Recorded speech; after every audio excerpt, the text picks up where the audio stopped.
Good morning. I am the Reverend Dana Reynolds, and my pronouns are he, him, and on occasion they are they, them. Welcome to the First Unitarian Universalist Church of Columbus.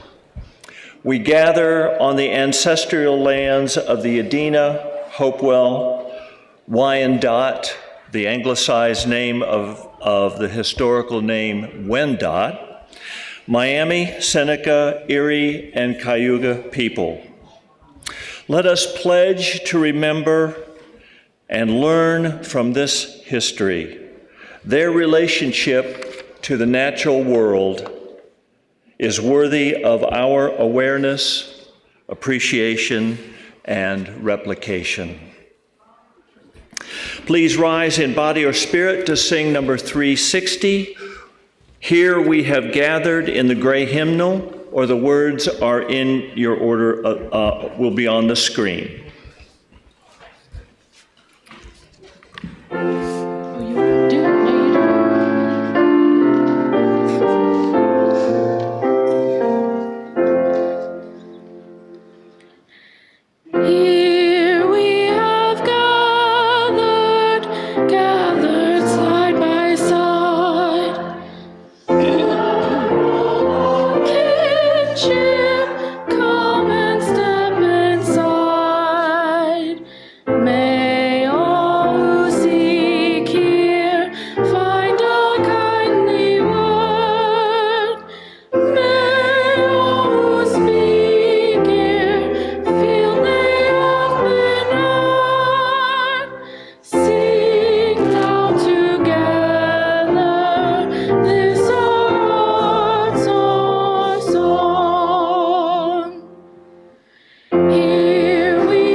Good morning. I'm Jim Conlon, and I'm happy to serve this congregation as a member of your Board of Trustees. My pronouns are he, him. Welcome to First UU, whether you're joining us online or in person, and whether you are a new face or a familiar one, we are glad you are here. If this is your first visit, please stop by the welcome table out in the gallery for your first-time visitor gift. Everyone, please let us know you are here today by scanning the QR code on your order of service or on the screen behind me. Here you can check in, find our order of service, the Joys and Sorrows form, and our donation page. I also want to let you know that I am serving on the search committee for the new transitional minister.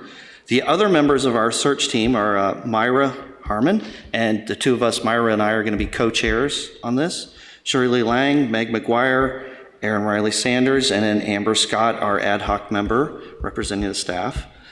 Right now, we are working on gathering information and filling out our packet, which is then put on the UUA transitional website.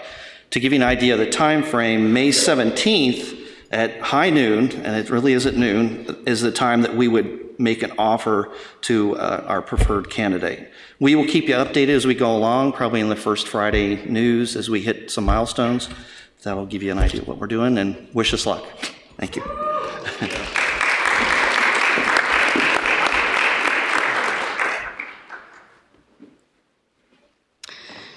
We would now like to invite any children who want to help bring in the light to meet Gus in the back.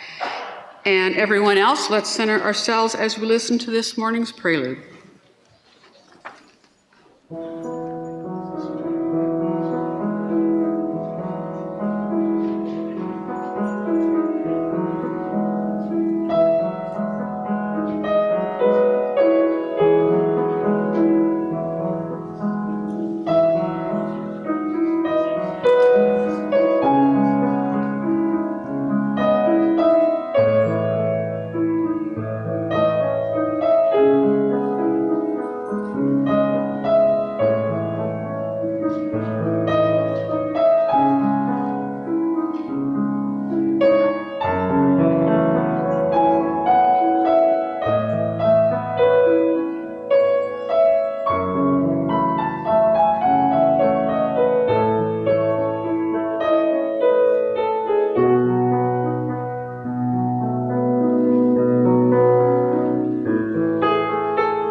Thank you, Nathan. It is now time for our children to bring in the light.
We light our chalice to create and enter into our sacred space. Made sacred by our presence together, made sacred also by our intention to celebrate life in all its dimensions. We gather to continue our journey of discovery, adventure, and the making of meaning. Thank you, Roshan, for your help lighting our chalice this morning. Good morning. Good morning. I'm Amber Scott, your Director of Religious Exploration, and my pronouns are she, they. Please join us next Sunday for our Spring Festival, which will include an egg hunt and other activities during the service, as well as throwing color in the style of the Hindu holiday Holi after the service. Today's story is called Outside In, written by Deborah Underwood and illustrated by Cindy Derby. Once, we were part of outside, and outside was part of us. There was nothing between us. Sometimes, even when we're outside, we're inside. We forget outside is there. So outside reminds us, with flashes at the window and slow magic tricks. It sends the sunset and shadows inside to play. Outside sings to us with chirps and rustles and tap-taps on the roof. It beckons with smells, sun-baked, fresh, and mysterious. Outside feeds us. Sun, rain, and seeds become warm bread with berries. Outside cuddles us in clothes, once puffs of cotton. It holds us in wooden chairs, once trees. We feel outside in the warm weight of our cats and the rough fur of our dogs. Outside shows us there is a time to rest and a time to start fresh.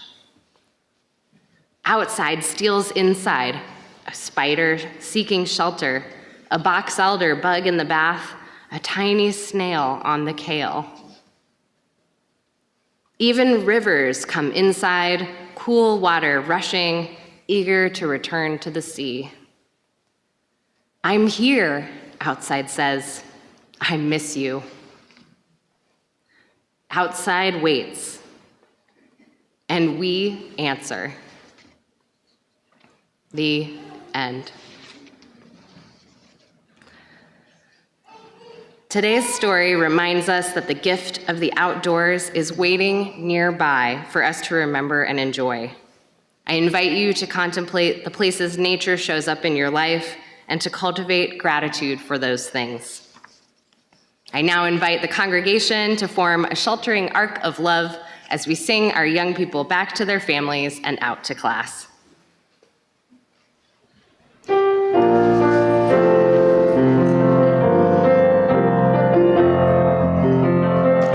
Beneath our arms, we shelter you.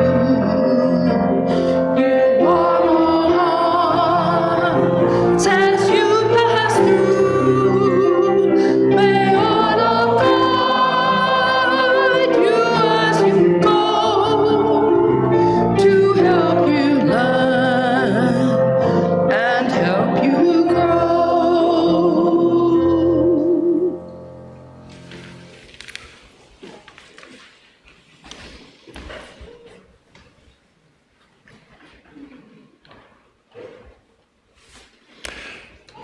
Our centering words this morning are from John Muir, from his book, 1901, Our National Parks. Climb the mountains and get their good tidings. Nature's peace will flow into you as sunshine flows into the trees. The winds will blow their own freshness into you, and the storms their energy, while cares will drop away from you like the leaves of autumn.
passing over.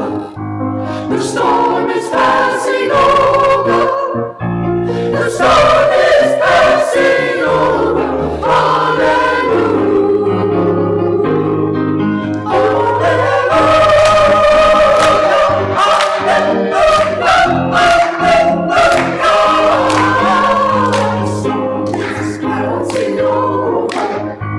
The storm is passing over.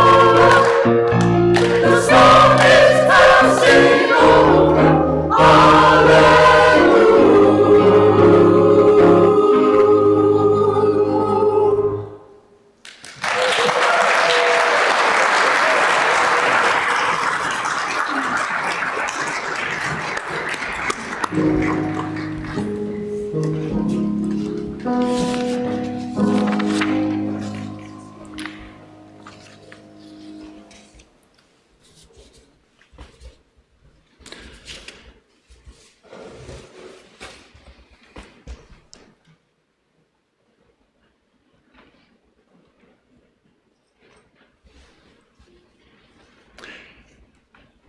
Today's reading is from Last Child in the Woods by Richard Louv.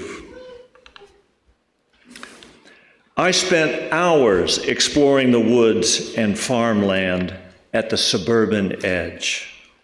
Within the windbreaks were trees we could shinny to climb up to the small branches like rungs of a ladder. We climbed 50, 60 feet off the ground, far above the Osage windbreak, and from that vantage looked out upon the old Blue Ridges of Missouri and the roofs of new houses in the ever-encroaching suburbs. Many members of my generation grew into adulthood, taking nature's gifts for granted. We assumed that generations to come would also receive and appreciate these gifts, but something has changed. Now we see the emergence of what I have come to call nature deficit disorder. This term is by no means a medical diagnosis, but it does offer a way to think about the problem and the possibilities for children and for the rest of us as well. My own awareness of the transformation began in the late 1980s during research for Childhood's Future, a book about the new realities of family life. I interviewed nearly 3,000 children and parents in urban, suburban, and rural areas. The topics of children's relationship with nature sometimes surfaced. I often think of an honest comment by a fourth grader in San Diego. I like to play indoors better, 'cause that's where the outlets are.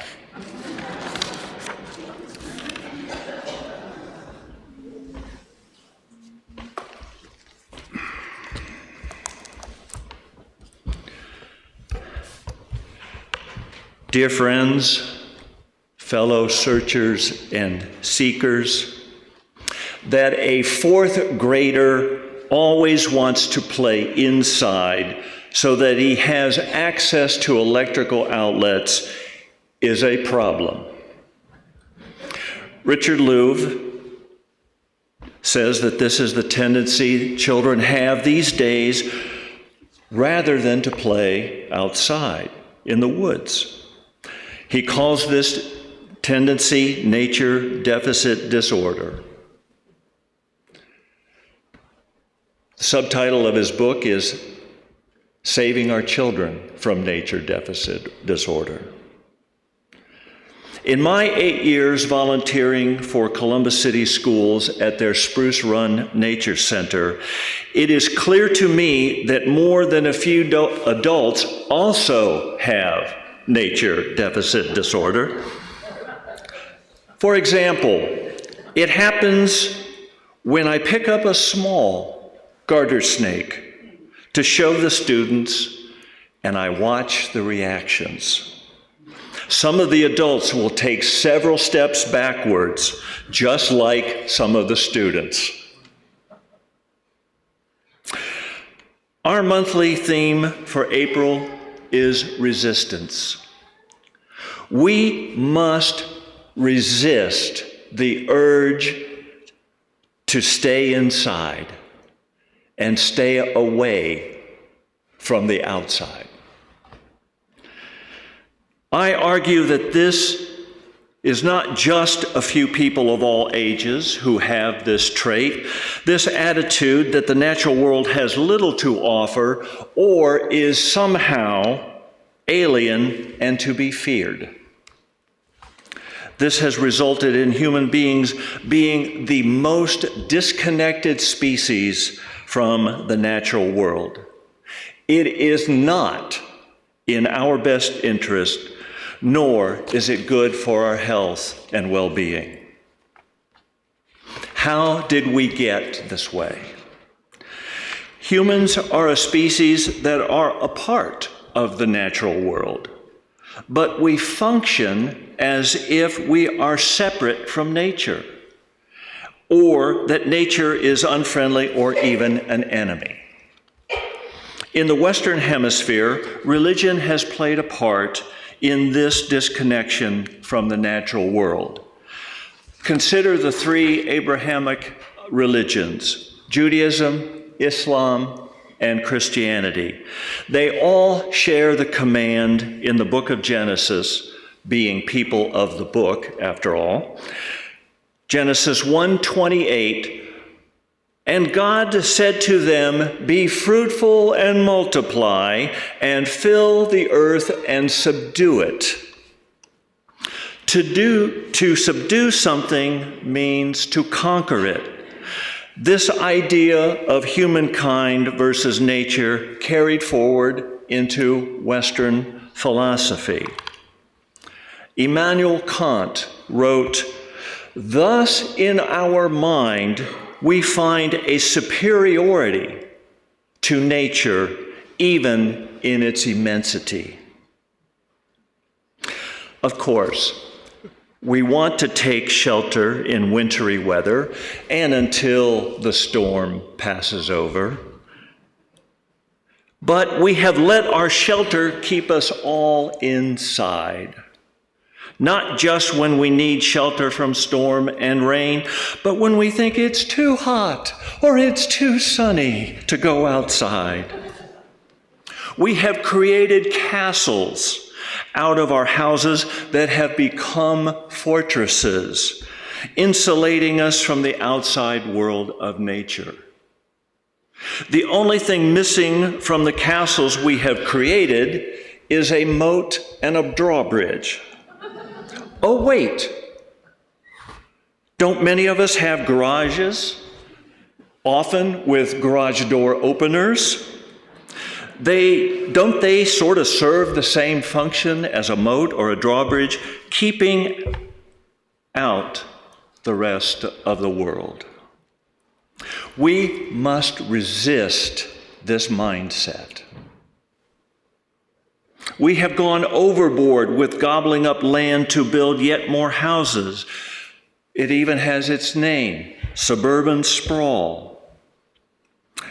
I remember when we lived in Atlanta from 2003 to 2008. For the first 3 or 4 years, you could drive around and see plenty of woodlands in the surrounding area. Then, starting in late 2006, I saw hundreds of acres of woods bulldozed out of existence and new houses and shopping malls springing up on the cleared, empty land. I remember seeing an attractive woods while driving around from home to work or to shopping, saying to myself, "Oh, that's a lovely wood. Maybe they will spare it," only to drive by weeks or months later to find those woods were gone. Well, some people came to live in those houses, but some of those houses stayed empty a lot longer. This was the beginning of the housing bubble, spurred on by the human greed that wrecked the American economy. Eventually, after the foreclosures and the sheriff's sales, those vacant houses were eventually occupied, but the woods were gone forever. We could call it fill the earth and subdue it on steroids. Technology has also played a part in how we got this way. The alienation from the outside, as that fourth grader said, I like to play indoors better because that's where the outlets are. Technology has two strands to it. One strand is the collection and compiling of information, which can enhance learning in a variety of fields. More about that learning more about the natural world in just a moment. The other strand is represented by our San Diego fourth grader. It's all about entertainment, or what has been called cynically, if not accurately, referred to as weapons of mass distraction.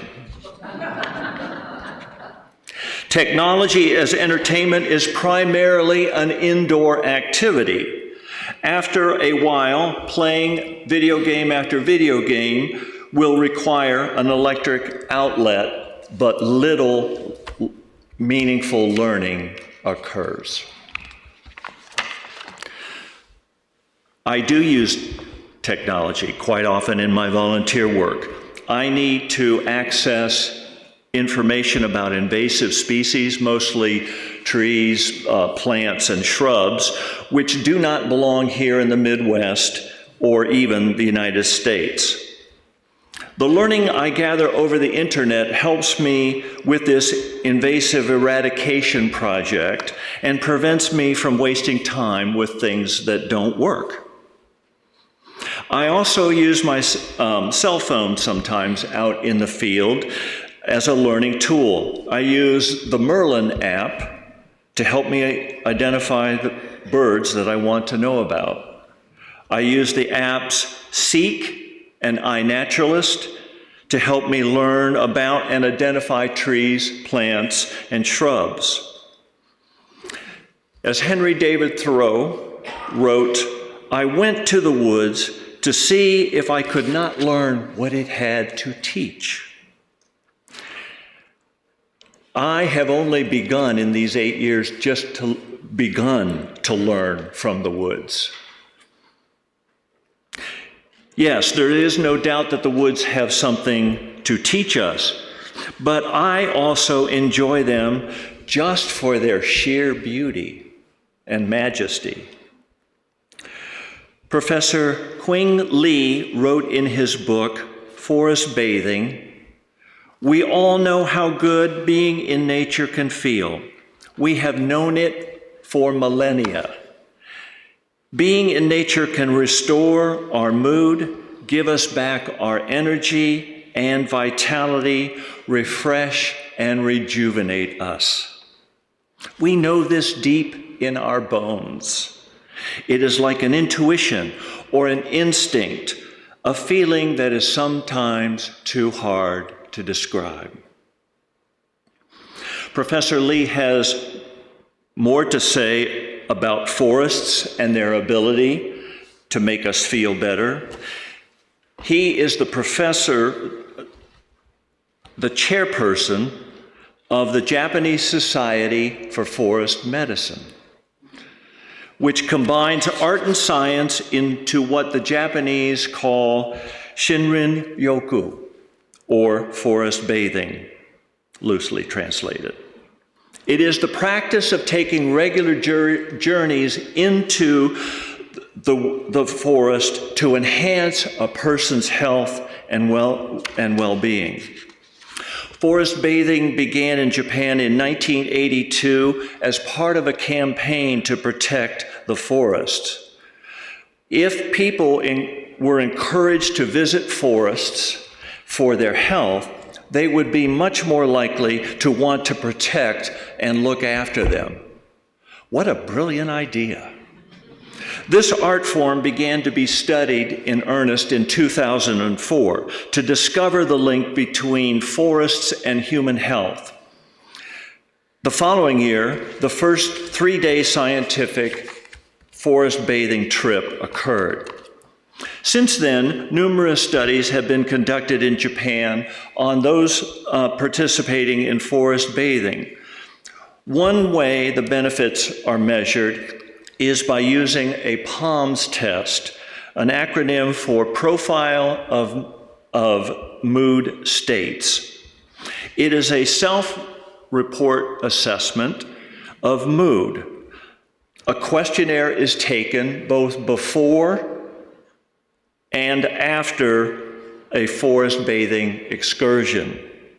Most people completing the PALMS test in mood assessment record positive changes.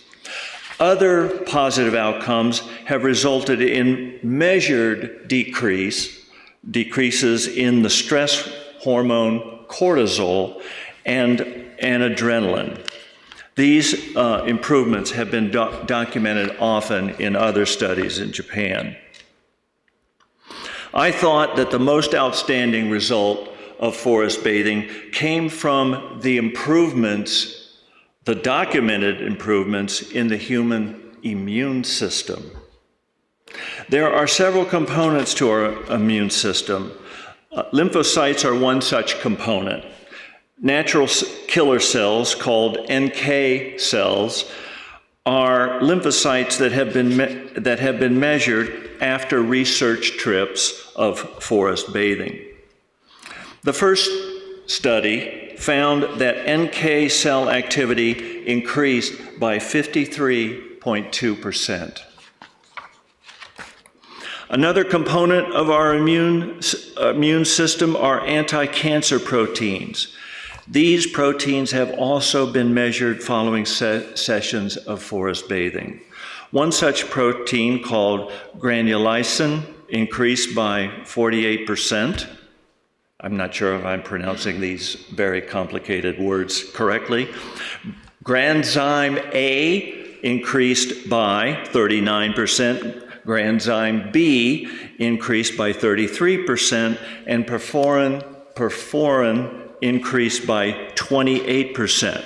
This means that while we are enjoying the beauty of the woods that we are walking in, we are also getting benefit to our body's immune system.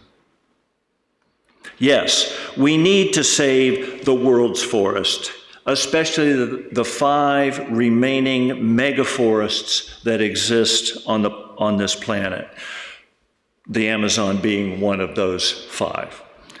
Wouldn't this task be easier if all of us realized the benefits we can get from the forest in body, soul, and spirit?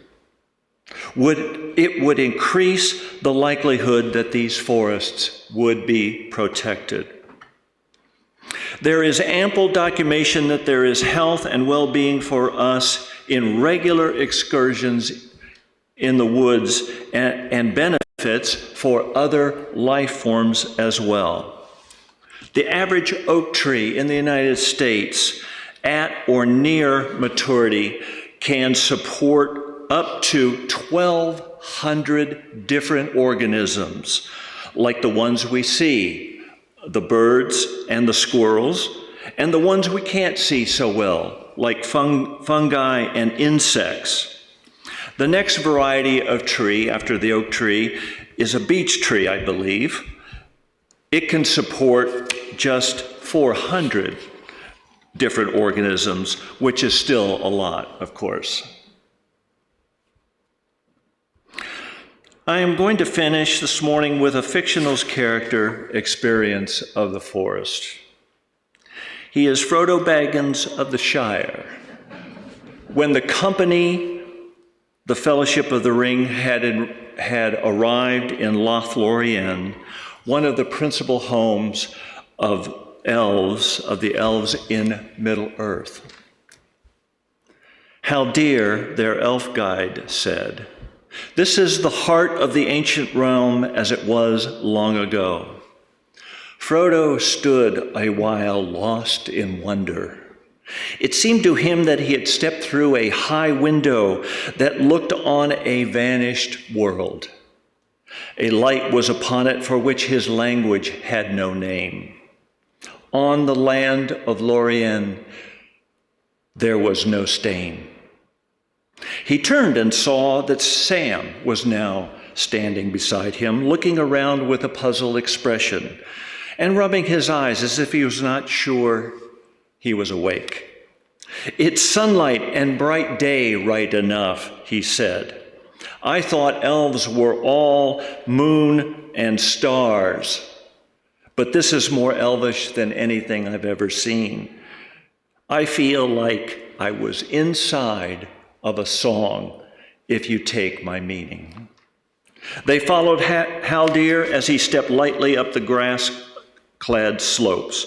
He walked and breathed, and about him living leaves and flowers were stirred by the same cool wind that as fanned his face. Frodo felt he was in a timeless land that did not fade or change or fall into forgetfulness. They entered the circle of the white trees. Haldir had gone on and was now climbing to the high platform. As Frodo prepared to follow him, his hand laid upon the tree beside the ladder. Never before had he been so suddenly and so keenly aware of the feel and the texture of this tree's skin and of the life within it. He felt a delight in wood and the touch of it. Neither as a forester nor as a carpenter, it was the delight of the living tree itself. May we have more resistance to the pitfalls of our technological age and have the delight of living trees and everything in the natural world. We once lived outside, and outside is waiting to renew our acquaintance. So go to the woods on a regular basis, after, of course, you turn left and go into Beach Hall, and receive improvements for your health and well-being. Amen, and blessed be. May it be so.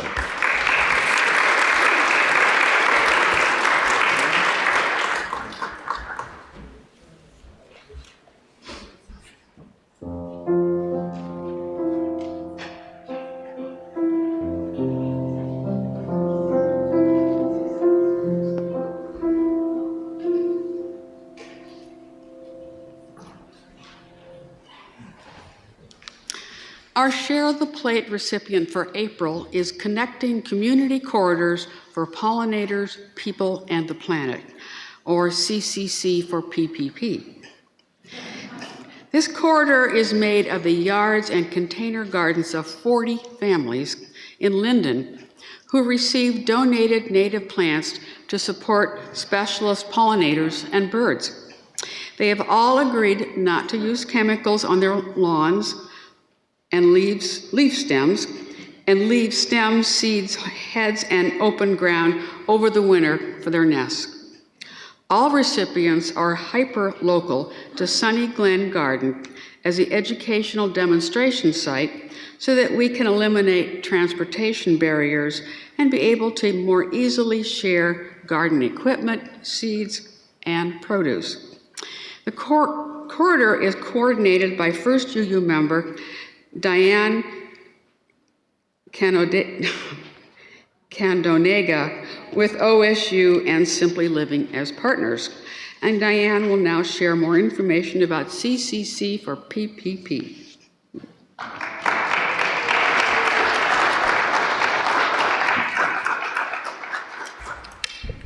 Thank you. Good morning. I'm I'm very grateful to be here with all of you today, and I thank the Eco Justice Committee and all of you here for nominating the Connecting Community Corridor for the Share the Plate recipient. I think I was one of those adults who had nature deficit disorder, and so I actually had turned my urban lawn into an edible forest garden and wildlife habitat.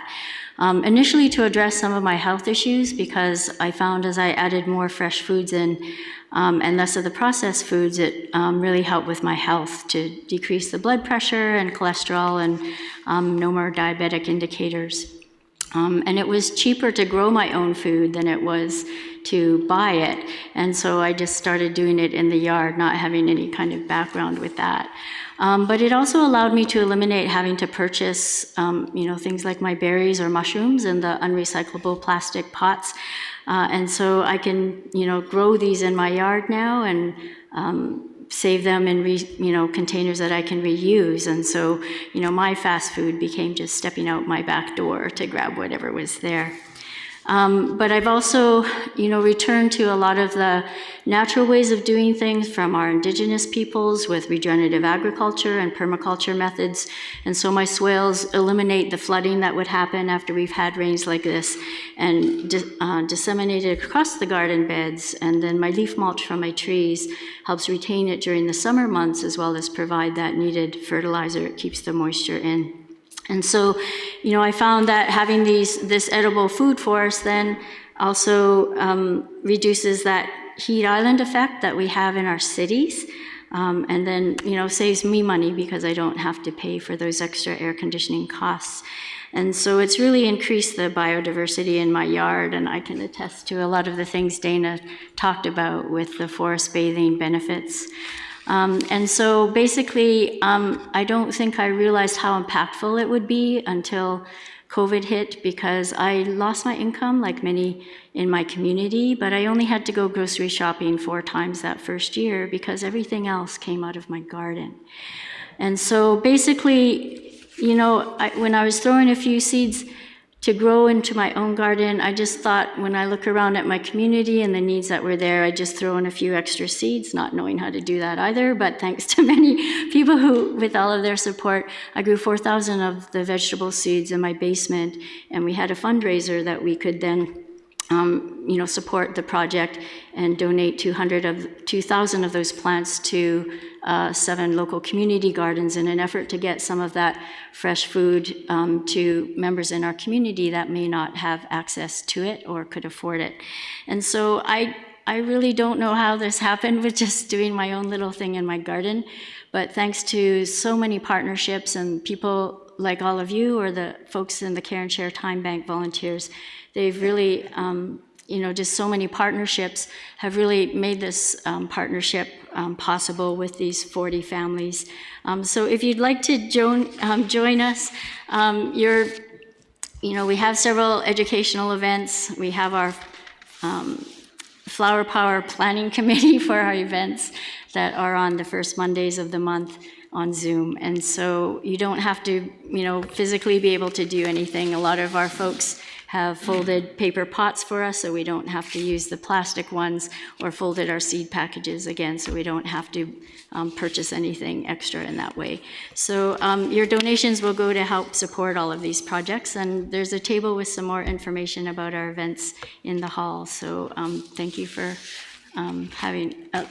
allowing me to join you today with this, and I appreciate your support. Thank you.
Well, good morning once again. I'm Reverend Kathleen Fowler, and I have the privilege of serving as your Minister of Pastoral Care, and my pronouns are she and her. Nicole Brown is a poet who thinks all poets should be writing only on echo poetry. This excerpted poem, A Prayer to Talk to Animals, is part of a poetry collection of hers with its eye to animal sentience and behavior. And Brown calls it her attempt to give voice to what we're bound to lose in the face of climate change and continued ecological devastation. If you will, Lord, make me the teeth hot in the mouth of a raccoon scraping the junk I scraped from last night's plates. Make me the blue eye of that young crow cocked to me, too selfish to even look up from the black of my phone. Oh, forgive me, Lord, how human I've become, busy clicking what I like. Would you let me tell your creatures how sorry I am? Let them know exactly what we've done. Am I not an animal too? If so, Lord, make me one again. Give me back my dirty claws and blood-warm horns. Braid back those long frayed endings of every nerve tingling with all I thought I had to do today. Fork my tongue, Lord. There is sorrow on the air I taste, but cannot name. I want to open my mouth and know the exact flavor of what's to come out. I want to open my mouth and sound a language that calls all language home. This Sunday, we hold up the devastating and shocking news of the mass murder at the Covenant School in Nashville this past week, killing 6 individuals, including 3 children. This is, of course, not merely an event for one school or one city.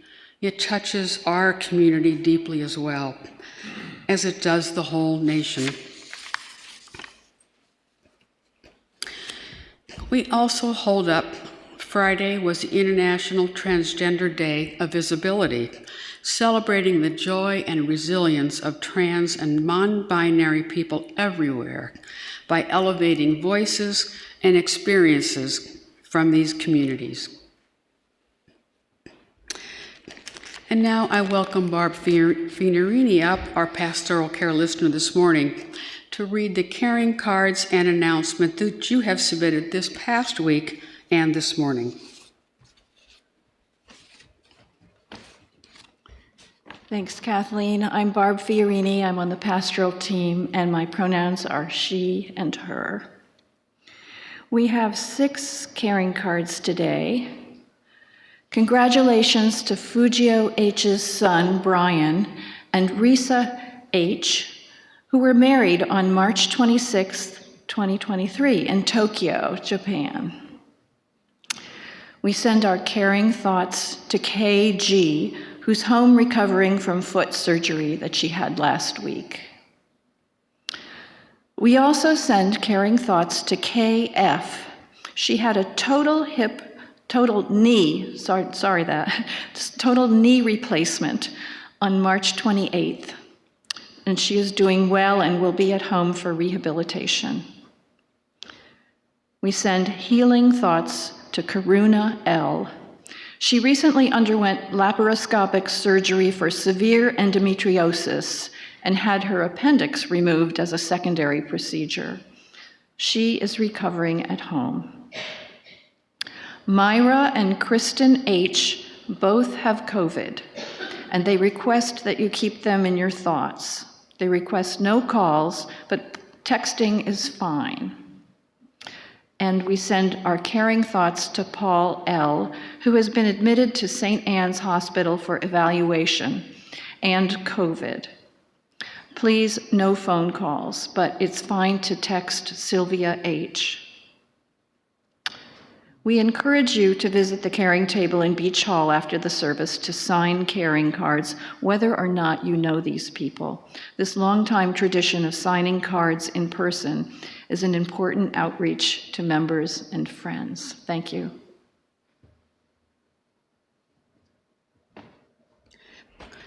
And I also want to add one more announcement. Tom P. expressed his approval of the indictment of Donald Trump.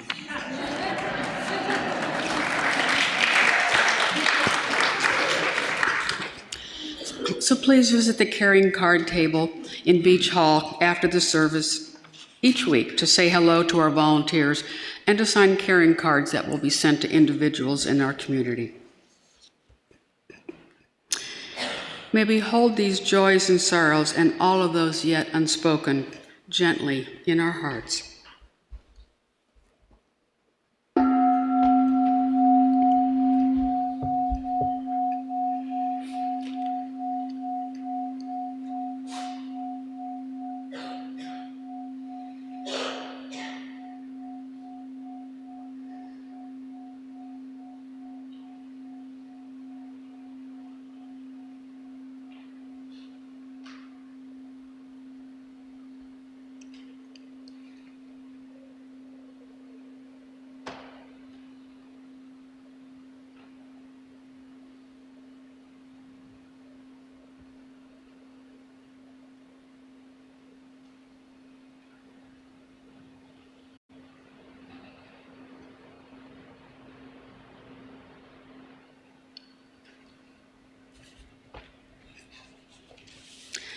And now a message from two members of our stewardship annual spring giving team, Stephanie Grinstead and Deborah Boyd.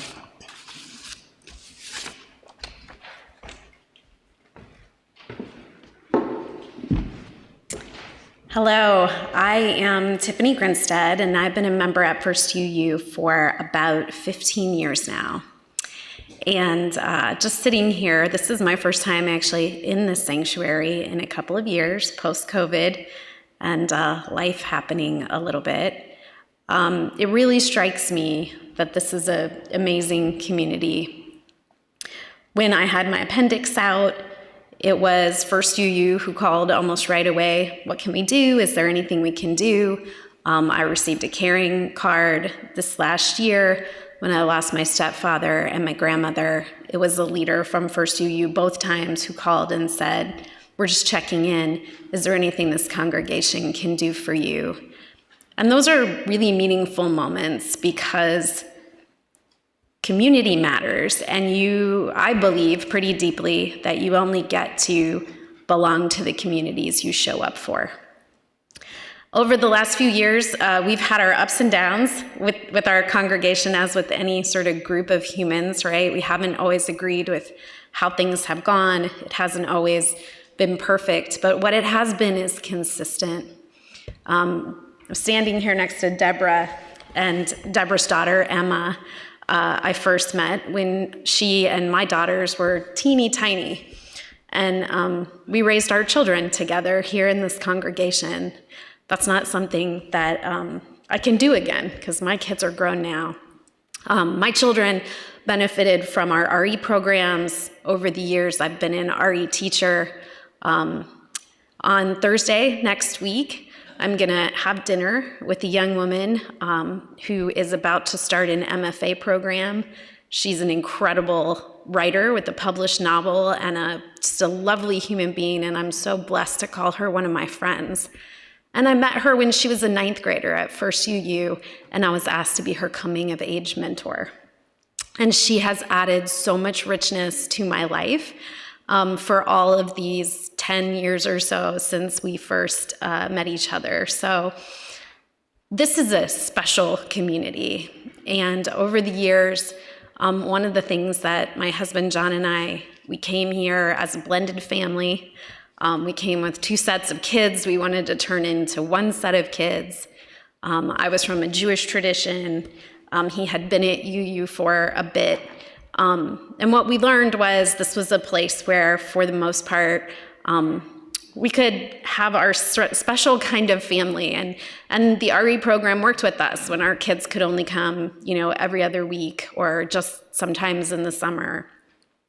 We received so much support through Summer Institute, through the mentoring programs. They had a camp one year that my daughter was involved in as a 9th grader, where it was about reproductive justice. I know there's some people with some signatures outside, so please don't miss that on reproductive justice. Our daughter discovered she had a passion for that and is about to graduate Ohio State with the Women's Studies major. And you can track that back to that camp that she spent time in the summer after her 9th grade year here on the grounds of First UU. So when we give to First UU, we give to all of these things. Whether it's the care, the concern, the programs for kids, the cards that show up in the mailbox on a dark day.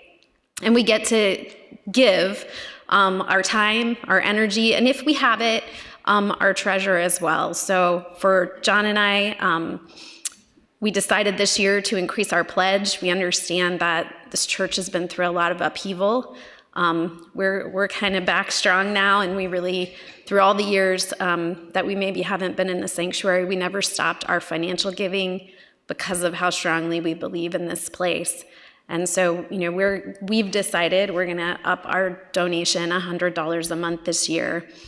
Everyone has different financial situations. There's an envelope outside with your name on it, or we can give you one or make you one.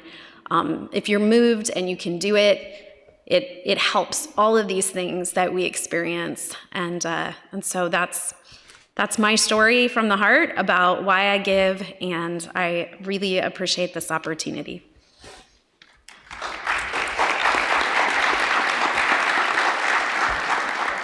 Thank you, Tiffany.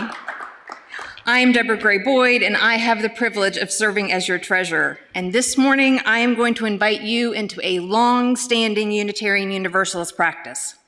As Unitarian Universalists, we regularly acknowledge and affirm that truths that appear contradictory at first examination can still both be true.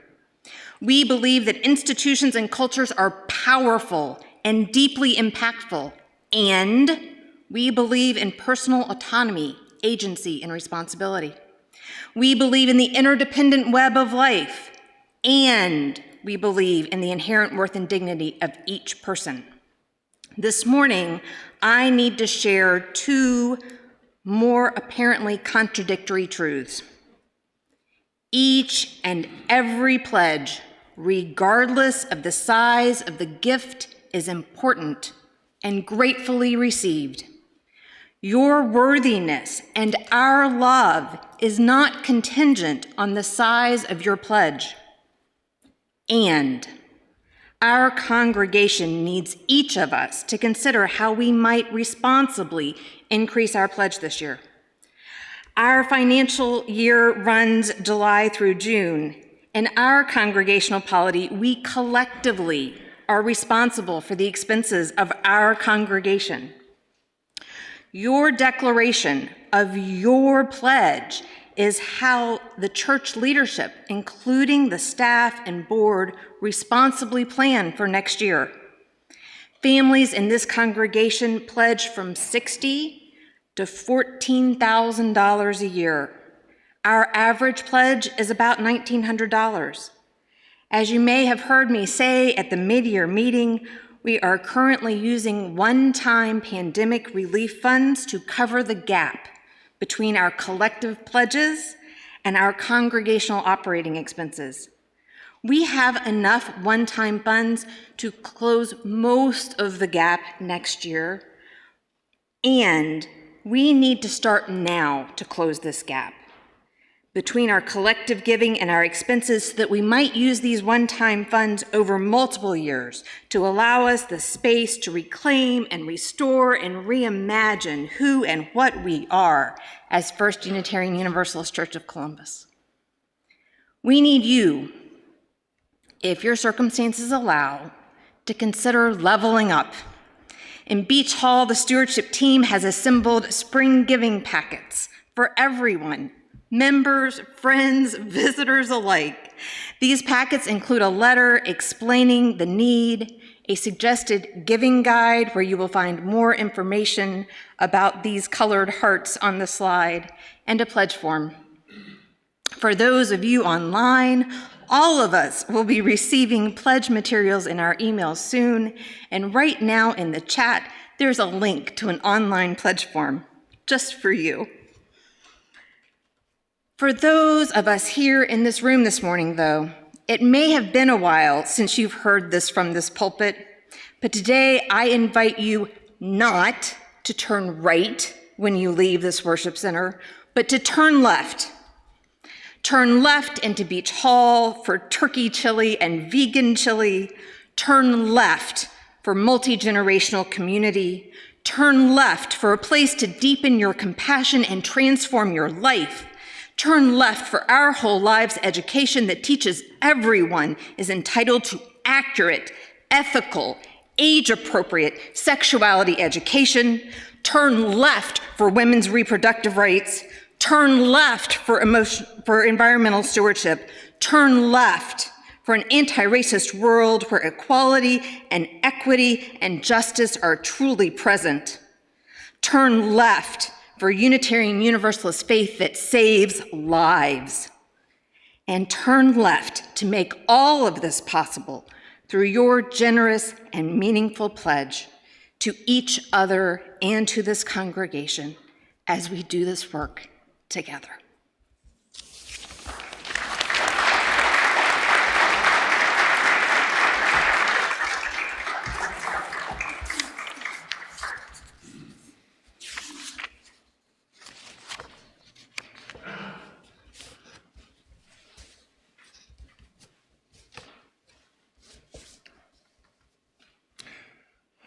Closing words are from Henry David Thoreau and expanded. Thoreau wrote, "I went to the woods because I wished to live deliberately. Of course, let's all live deliberately, everyone. And why not go to the woods and just be there with all of our senses? Possibly the woods do have something to teach us.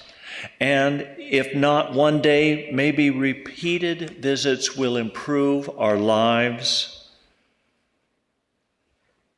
our health, and in other ways too.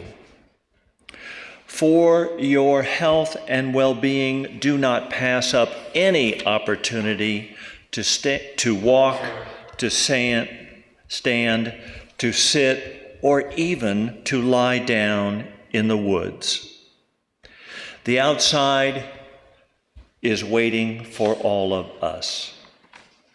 After, of course, you turn left into Beach Hall. Please join me in speaking our vision statement as we extinguish our chalice together. Those of you who are online can bring your chalice close to you as we say our extinguishing words together. We extinguish this flame, but not the light of vision. As we go forth, let us heal and transform ourselves and our world through reason and love.